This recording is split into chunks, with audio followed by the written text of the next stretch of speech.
She came home a day early from the hospital. She opened the door and found her billionaire husband with a secret. Hello, family. This is a story about betrayal, evidence, and a legacy that refuses to be buried. Maren Holloway, a respected urban planner whose public projects reshaped waterfront neighborhoods, returned to her riverside townhouse expecting quiet, warmth, and the slow, ordinary kindness of a life being stitched back together. What met her instead was a scene that smelled of perfume and money, a sound like fabric sliding over satin, and the unmistakable betrayal of a bed that had already been reassigned. The light through the blinds made the room look like a stage set where everyone knew their lines but her. She dropped the paper bag with her prescriptions and the small bouquet of daisies she had bought at the pharmacy. The bag hit the tiled floor, and the aspirin bottle rolled, making a metallic clack that seemed louder than any argument. Her name was Maren Holloway, daughter of Catherine Holloway, a woman whose own story of survival had become family law lore. She was a mother to Isla, age 9, and an urban planner whose blueprints and public hearings laid claim to her reputation. In the space of a single breath, her life split into before and after. The air tasted faintly of citrus cologne and coffee gone cold. There was glass on the side table reflecting a hand that was not hers. In the bed, her husband, Leo Sinclair, a man known in business circles for skyscrapers and venture deals, sat with a woman she had never seen in a dress slick as oil. The sound of a phone buzzing in the pocket of a dressing gown became the metronome of a house about to crack open. The promise of this story is simple. We will witness a family confront a deception, gather evidence against an empire of private lies, and transform pain into a public legacy that protects others. Stay with this story if you believe dignity can be defended by truth. If you believe in the power of mothers and daughters who turn accusation into action, like and stay until the end. Now breathe with her. The day she came home early was the day everything was set in motion. Maren pushed the door wider with a shoulder, the wood cool against her palm, and the scene resolved into details as if a camera had focused. Leo looked up, startled. His tie loosened at the collar, his cufflinks unfastened, the sheen of sweat across his brow. The woman on the bed sat bolt upright, her hair falling over a silk shoulder, eyes wide like a startled animal. Light from the river struck on the silver tray where a champagne glass trembled. Maren felt the house tilt under her feet, not physically, but morally. She smelled the sharpness of expensive soap and the ghost of cigarette smoke, even though no cigarette lay visible. The mattress collapsed inward as Leo pushed back, and a stack of papers scattered from the nightstand like frightened birds. There was a printed invitation with lacquered edges and a hotel keycard that read the name of a suite in another city. The clock on the mantel ticked in an even, indifferent rhythm. Maren heard the distant hum of traffic and the closer, rasping sound of her own intake of breath. She said, taking inventory of the immediate facts with a quietness she had used in hearings, "How long?" Leo swallowed. He looked at the woman and then at the floor, and his voice came out wanting and thin. "It is not what it looks like," he replied. The woman with the silk dress, whose name would later be revealed in a recording as Valentina Moreau, answered with a laugh that was too sharp to be casual.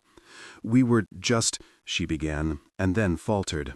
Maren moved through the room like a tide, each step revealing more of the lie. The rug felt warm underfoot, and there was a faint metallic taste in her mouth, the aftertaste of anxiety.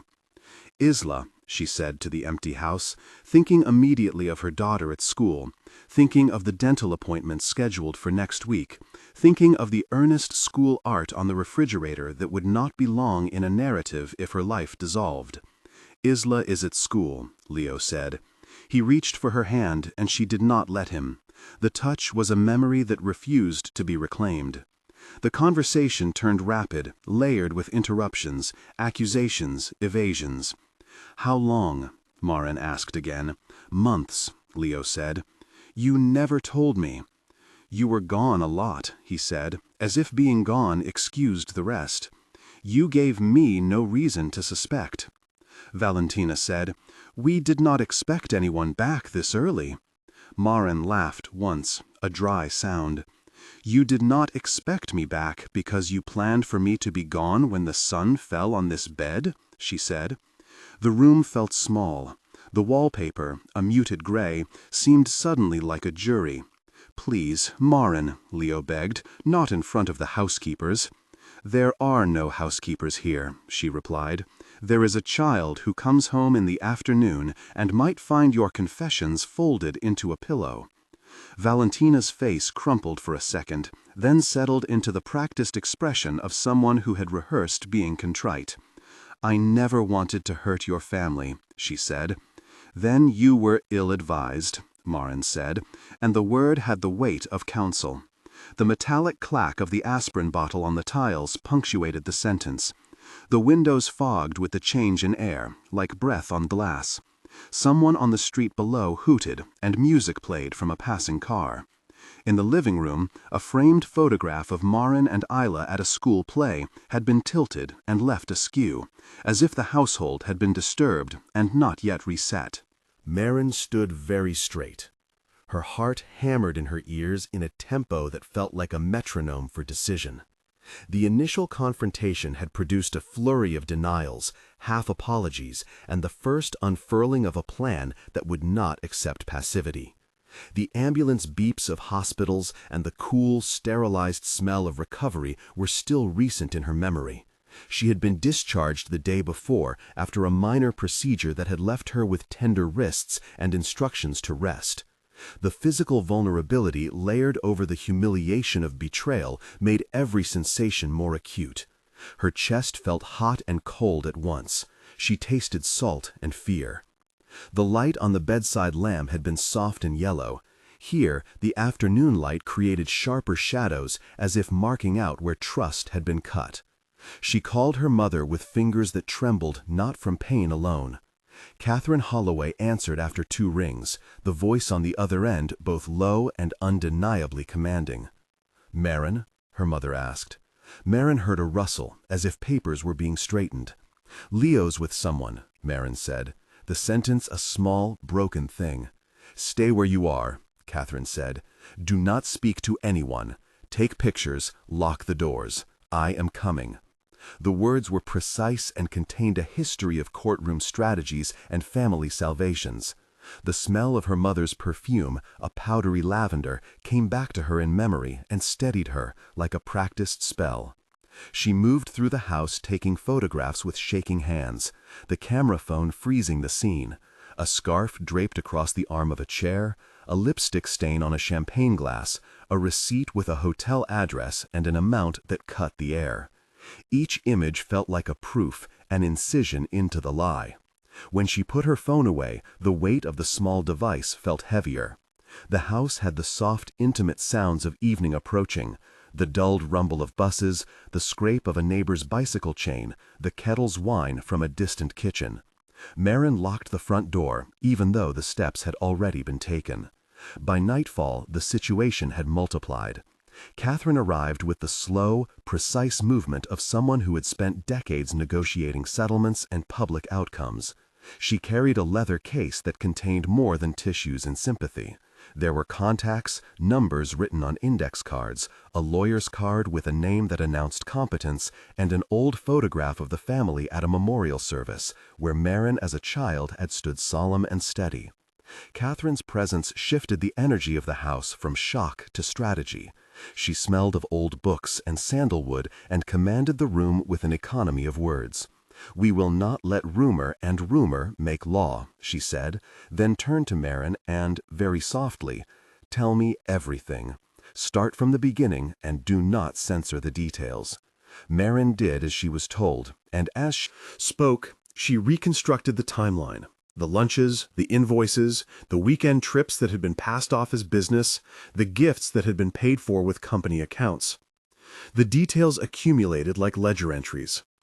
Maren listened with her fingers threaded together, eyes narrowing not in judgment but in calculation.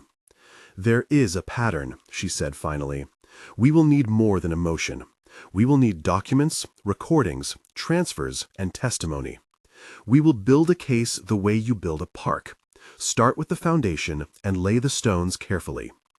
The room filled with the scent of coffee Catherine had demanded, the warmth moving into the cold pockets of fear. As they spoke, Maren felt the first small crystallization of purpose. Loss had arrived, but alongside it came a plan. The house hummed with quiet determination. Outside, a neighbor called down the hall, "Are you all right?" And Catherine answered with a voice both resilient and soft, "We are beginning to be."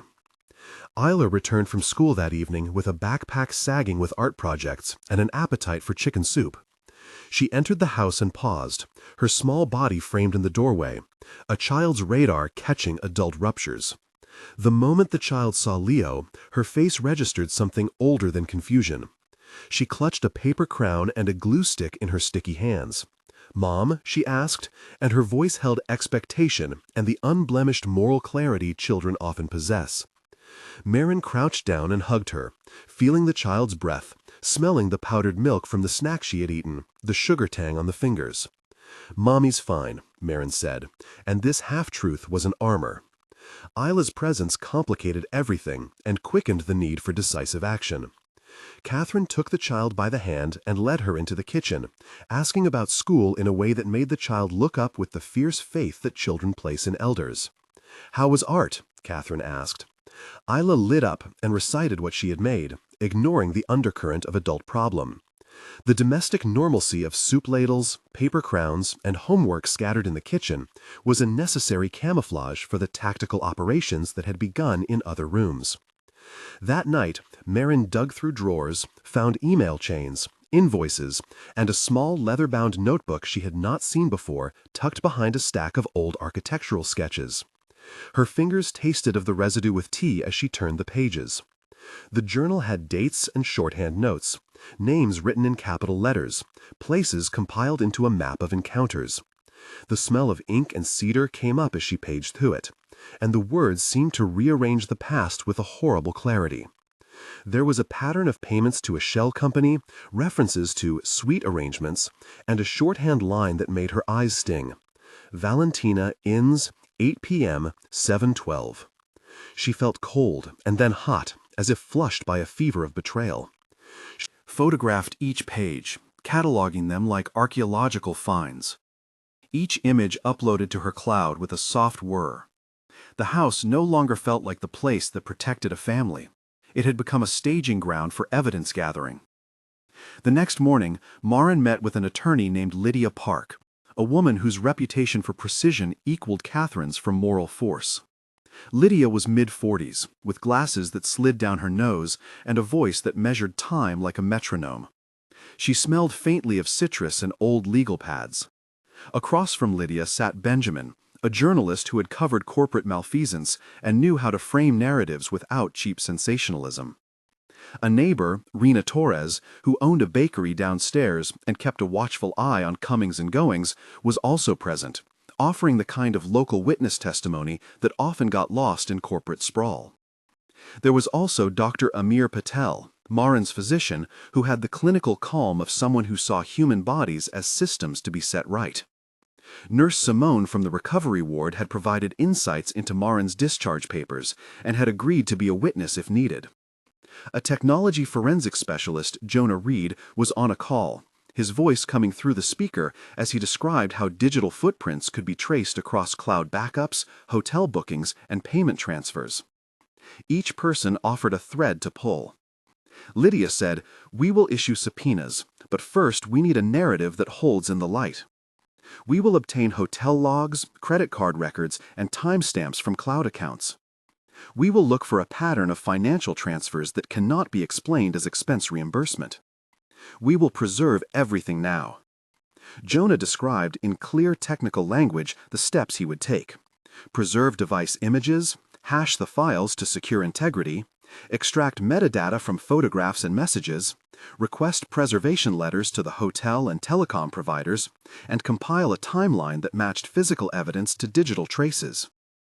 The technology steps were precise and reassuring in their detail.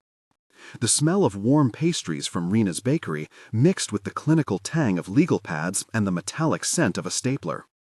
Isla sat on the floor coloring, the scribble of her crayons providing a human punctuation to a room otherwise dominated by procedural talk. At the conclusion of that meeting, Catherine pressed her palm into Maren's hand and said, "We will not be silent.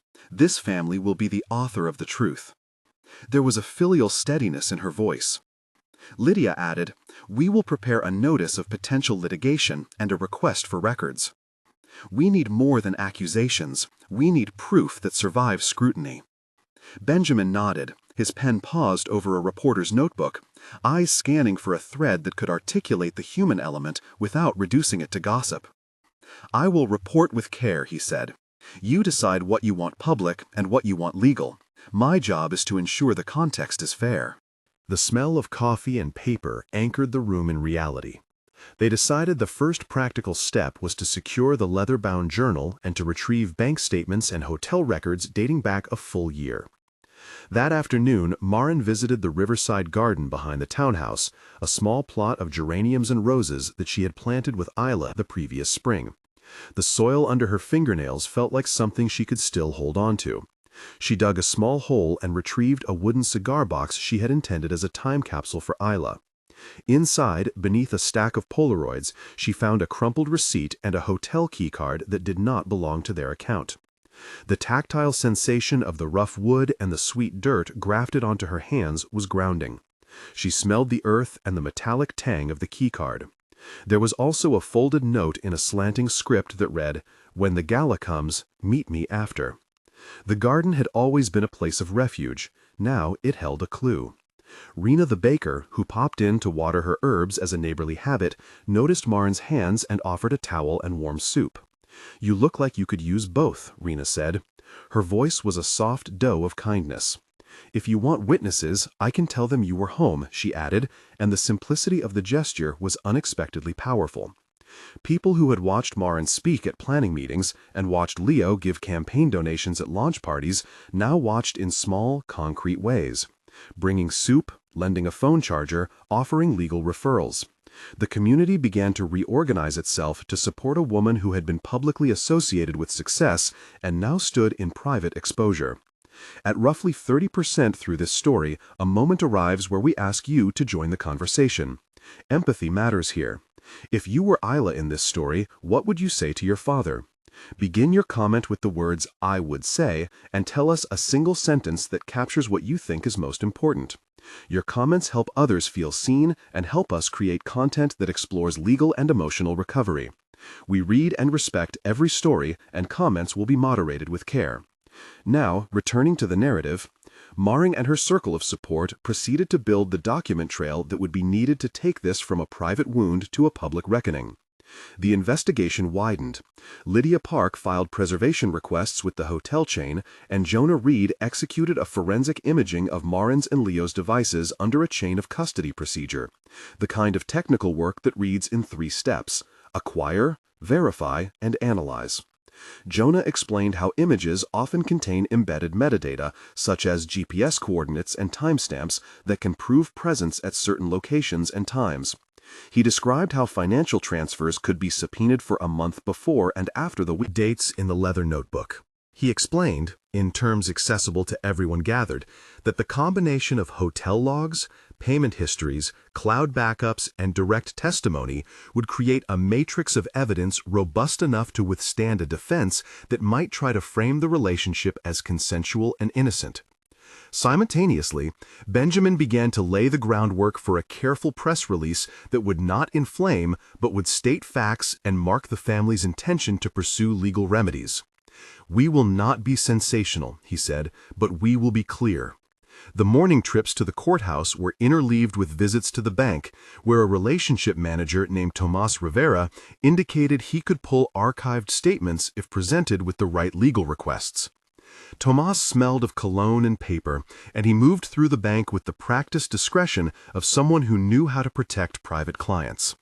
Nurse Simone, who had seen Maren in recovery, provided a note confirming the date and time of discharge, which later became crucial in establishing the plausibility of the timeline that contradicted Leo's later claims.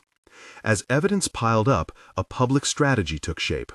They decided to set a public moment that would align with the gala where Leo was to receive a community award for corporate philanthropy. The contrast between the public image of benevolence and the private ledger of personal betrayal would make the story resonate. Maren had been scheduled to attend the gala as Leo's guest in a public show of partnership. Instead, she would use the same stage to present evidence. The plan was meticulous. Jonah would prepare a secure playback of the recorded evidence. Lydia would coordinate the legal notifications to ensure that the presentation did not cross into defamation territory by sticking strictly to documented facts. And Benjamin would organize sympathetic but verifying media coverage to guarantee that what occurred that night would be recorded with accuracy. They rehearsed contingencies for Leo attempting to preempt by issuing his own statements. Rena and other neighbors agreed to be present, not as sensationalists but as community witnesses. Isla, at 9 years old, was kept away from incitement but included in a sense of purpose. Maren explained to her in a gentle, age-appropriate way that they were seeking truth. "We are telling a truth that matters," Maren said, and Isla nodded, fingers stained with glue and paint. A week before the gala, the tension coalesced into a concentrated pressure. Lydia obtained a restraining disclosure order for certain accounts and arranged for a court reporter to be on standby to ensure an auditable record. Jonah placed a discreet encrypted file in a cloud account with timestamping that would be unalterable. A forensic audio technician named Priya Desai volunteered to clean up an audio recording found on a secondary phone that recorded a conversation where Leo negotiated gifts and accommodations that directly linked company funds to personal expenses for Valentina. Priya worked with a concentrated focus, headphones on, adjusting levels until background noise subsided and the voices that mattered became intelligible. She described the process to Maren in plain terms. Apply noise reduction. Align waveform to timestamp. Verify chain of custody by hashing the file. The technical descriptions were brief but crucial. They allowed the legal team to explain precisely how a recording could be admissible in court. The smell in the office where they worked felt like paper and old coffee. The temperature slightly cool from air conditioning that attempted to calm heated nerves. Catherine spent long hours on the phone with community leaders and university contacts, quietly setting the stage for the aftermath, the possibility that Maren would be invited to speak on panels, to use the incident as a starting point for a program advocating transparency in philanthropic campaigns. The plan that began as revenge matured into a road to systemic change. Gala night arrived with lights like a constellation and the soft rustle of couture. The City Museum ballroom glittered, the air shimmering with perfume and the hum of polite conversation. Heavy glass chandeliers sent down fragmented light, and the acoustics folded applause into the rafters. Maren felt the fabric of her dress under her fingers, and the small, reassuring pressure of Catherine's hand on her elbow. The night smelled like champagne and old wood, and the soft citrus of lilies placed at every table. Leo stepped onto the stage to accept an award for contributions to urban revitalization, and cameras tilted toward him. The crowd clapped, lights flashed across his polished shoes, and the ritual of applause felt at once fake and ceremonial. Maren sat a few rows back, disguised by a veil of intentional calm, while Jonah sat at a console at the edge of the stage with a laptop, and Lydia positioned near the press entry. Benjamin circulated among the press with prepared statements ready to be disseminated. The orchestra played a subdued arrangement of late-night swing, and the sound of heels against marble gave the hall a percussive nervousness. The plan was to play an edited recording that tied Leo's public persona to documented private arrangements, and to show scanned invoices and photographs corroborating the audio. The technical moment required precision. The sensory details swelled. The crispness of paper as Lydia took out a legal notification, the cool metal of the microphone as Leo accepted it, the sticky sweetness of champagne ticking on the roof of the mouth for those watching. As Leo began to speak, applause built and then softened. He spoke about community, about legacy, about the we that build cities. A slide began behind him on the projector, an unexpected image. A photograph of a bed in a riverside townhouse, dated and time-stamped. A murmuring wave passed through the crowd like wind through leaves. Benjamin's voice, low and steady, narrated what would follow. Numbers, dates, and a clear series of proofs that matched the facts Maren and her team had compiled. The initial shock was a sensory jolt. Smell of lilies seemed suddenly too sweet, the chandeliers too bright. Leo's face changed as if he had seen a ghost. He tried to pivot, to reclaim the narrative with practiced statements about privacy and forgiveness, but the room had shifted its axis. The recording began to play. At first it was faint, background noise, and then voices. The cleaned waveform made the crucial sentences audible. Leo's voice negotiating payments and accommodations, Valentina confirming times and locations, a clear reference to an account named for a shell entity that matched a bank transfer line item. The audio was precise and damning. People leaned forward. The orchestra's notes seemed to thin. There were gasps, the soft shuffling of chairs, the clink of silver. Valentina, present in the room as an invited guest from a partner art house, tried to stand. But the combination of audio and documents being slid across screens left little room for denial. The exchanges that night, public and urgent, became a courtroom without walls. Journalists in the front row asked questions, their cameras accusing in angles and zooms. Leo raised his voice, a mix of command and plea. "This is a private matter," he cried. "You will not use my private life to defame me in public." Lydia stood up and read aloud, without performative flourish, the documents. The hotel logs, the transfers, the email threads that matched dates in the leather notebook. "We are presenting evidence," she said. "We are not telling lies." The curator of the gala, an elegant woman named Elise Marchetti, who had arranged the awards, looked wounded and then resolute. In the wings, security moved, and Valentina slid a hand across her mouth and fled. The stage lights felt suddenly like interrogating suns. Maren stood as if defending her own life, and the microphone came to her hand. Her voice, measured and clear, cut through the room. "This is not about punishment. This is about truth," she said. "This is about the pretense that money can hide immoral acts. My child deserves a life without secrecy. Other women deserve to know that reputation is not a shield." Her words landed like flints. The social fabric that had once protected Leo began to fray. The applause for his philanthropy dissolved into a chorus of murmurs, and the sound of notebooks scribbling. After the public exposition, the immediate aftermath felt like a seismic shift. Reporters gathered statements, cameras captured faces, and the word betrayal ricocheted through headlines by morning. Some outlets framed the moment as scandal, others as an example of corporate hypocrisy revealed. Benjamin's article, cautious and sourcing every claim, emphasized the documented elements and the systemic questions about the use of corporate funds for personal arrangements. The morning after, front pages showed Maren as she left a press conference, her hair damp from the night's humidity, her face composed. Invitations that might once have guaranteed adoration now read as liabilities for those who had aligned themselves with Leo. The company where Leo served on the board issued a statement avoiding details but promising to look into allegations of misuse of funds. A university that had considered naming a lecture hall after Leo paused the naming committee while it reviewed the evidence. The moral calculus of the city shifted. Offers began to arrive for Maren as well. Speaking engagements, a fellowship to study ethics in urban planning, and an invitation to lead a new transparency initiative at a local foundation. The media attention brought both scrutiny and opportunities, and Maren navigated the new currents with a focus Catherine had modeled: insistence on facts and refusal to let public noise eclipse the need for legal remedies. Not everyone rallied.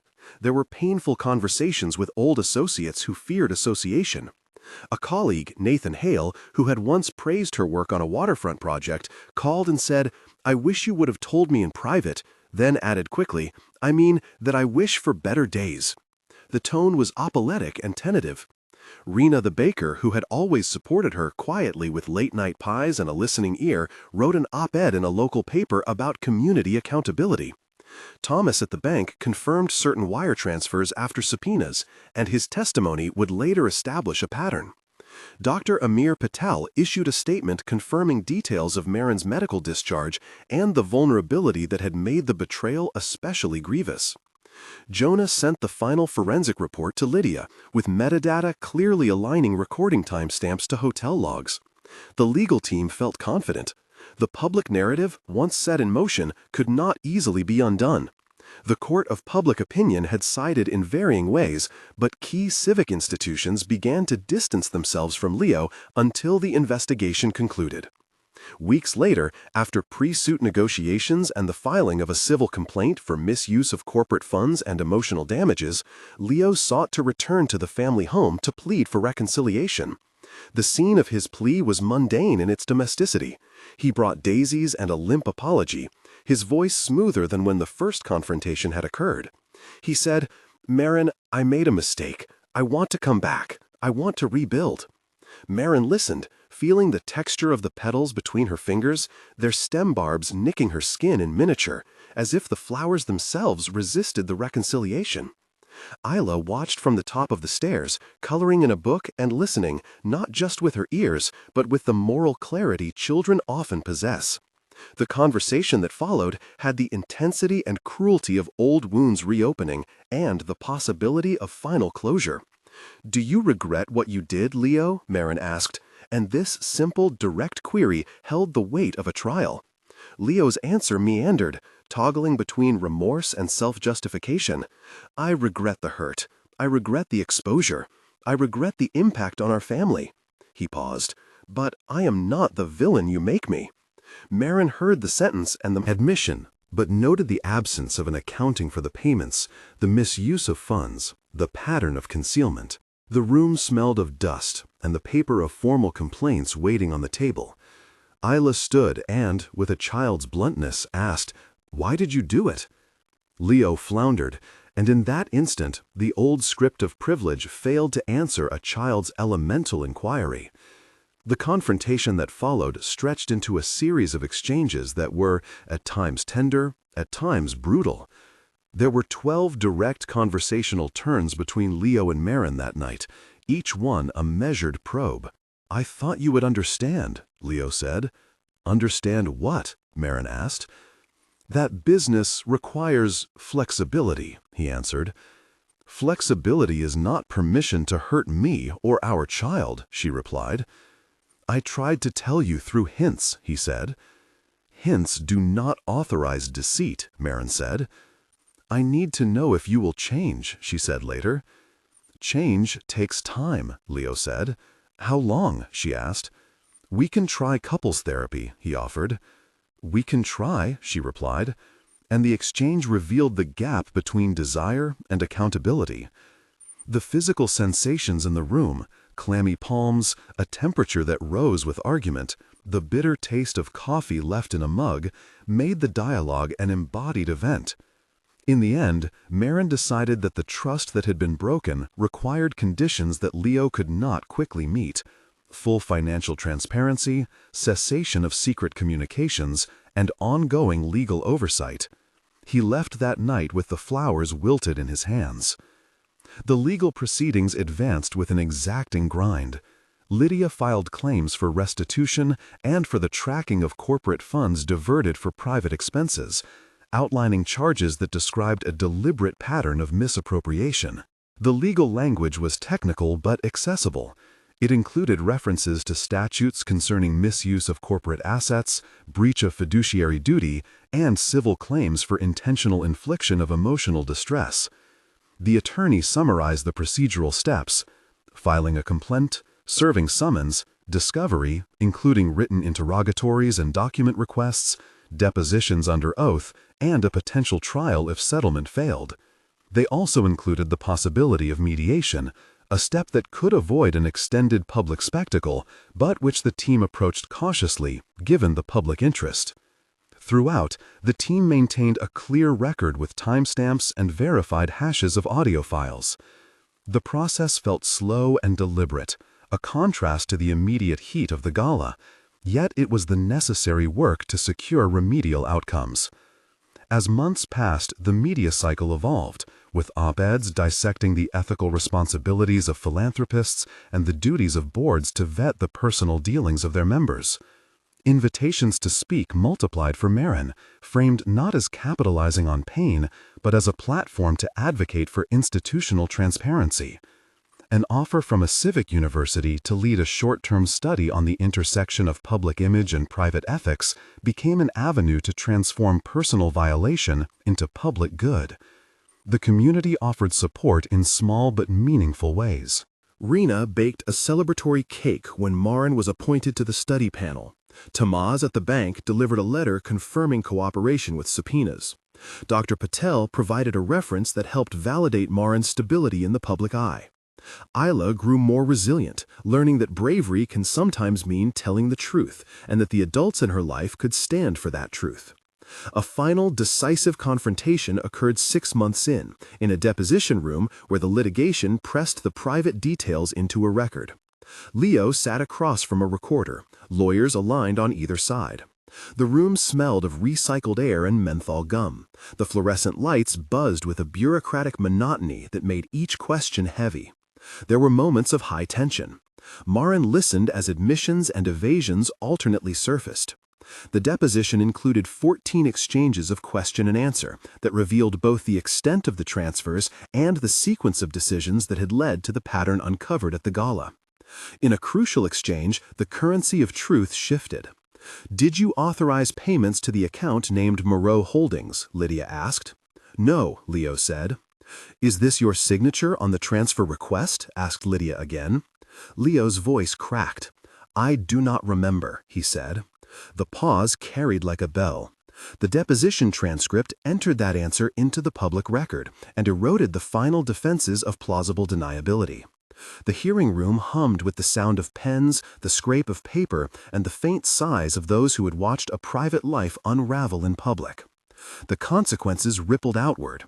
Boards that had courted Leo distanced him. Philanthropic committees that had once hung his portrait in donor walls removed inscriptions pending outcomes. The legal settlement that eventually culminated in a public agreement included financial restitution and the creation of a new fund administered for transparency in charitable giving.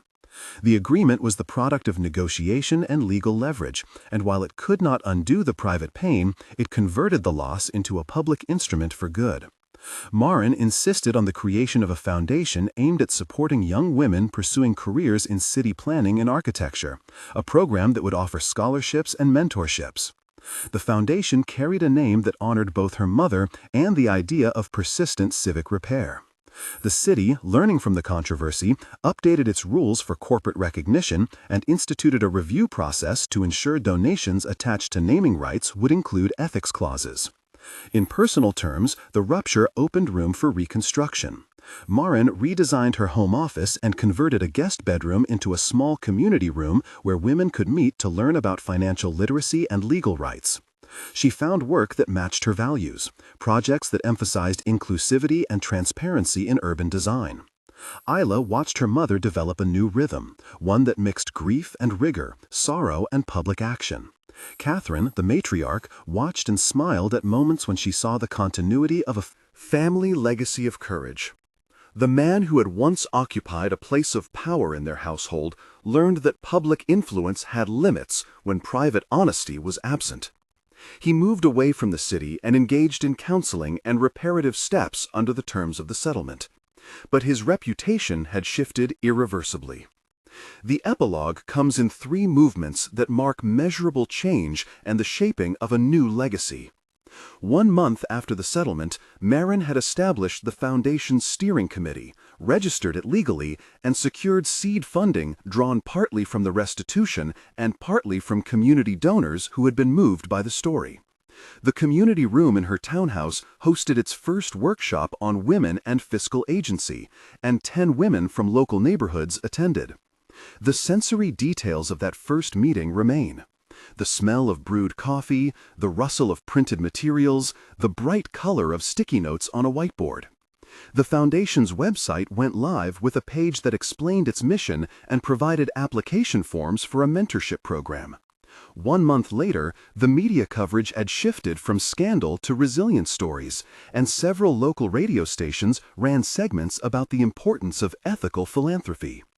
3 months after the gala, the foundation announced its first cohort of scholarship recipients, 3 young women entering urban planning programs at nearby universities. The application process had been rigorous and transparent, resulting in a small ceremony where certificates were handed over. The City Council took notice and introduced a disclosure ordinance for civic awards that required background checks on donations and transparent accounting practices for philanthropic gifts. The ordinance passed with bipartisan support, and the smell of bureaucracy changed into the more neutral aroma of institutional reform. 6 months out, the House had settled into its new rhythms. The community room hosted weekly skill-building sessions.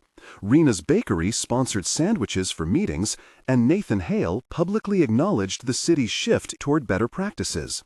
The foundation managed a small but growing endowment, and Maren accepted a visiting lecturer position that allowed her to speak about the intersection of urban ethics and personal integrity. Isla had changed too. She had begun a little civic club at school focused on neighborhood improvement projects, and she spoke about her mother's work in a way that made other children listen. The city, which had once been the backdrop to a private betrayal, had become a place where policy caught up with lived experience, and the legacy of the matriarch, Catherine, who had taught the family to use law as a tool for good, continued to be a guiding light. The 3 snapshots of time show measurable progress. The foundation's beneficiaries, an ordinance passed, and new civic conversations that outlast a scandal. Through the rupture, Maren held to a refrain she repeated to herself: "You can feel the loss and still choose the work." She said it aloud to Isla one evening as they planted new flowers in the garden, the soil warm and dark. Between their fingers. "We plant anyway," Maren told her daughter, and Isla nodded, the 2 of them rinsing dirt off their hands with the bright, cheerful stubbornness of those who intend to build again. The final image is of the house at dusk, lights on, windows warm, and the community room filled with conversation about budgets, rights, and city design. The legacy that emerged was not the one the billionaire husband had intended. It became instead a structure of support, a fund, and an institutional reminder that power must be accountable. If this story moved you, join our family here on the channel. Subscribe to follow the work of the foundation and to hear interviews and legal explainers that help readers and viewers make sense of similar struggles. Share this video with someone who needs to know that dignity and public accountability can reshape a life and a city. Remember that the most lasting inheritance is not wealth held in secret, but the choices we make to protect the next generation.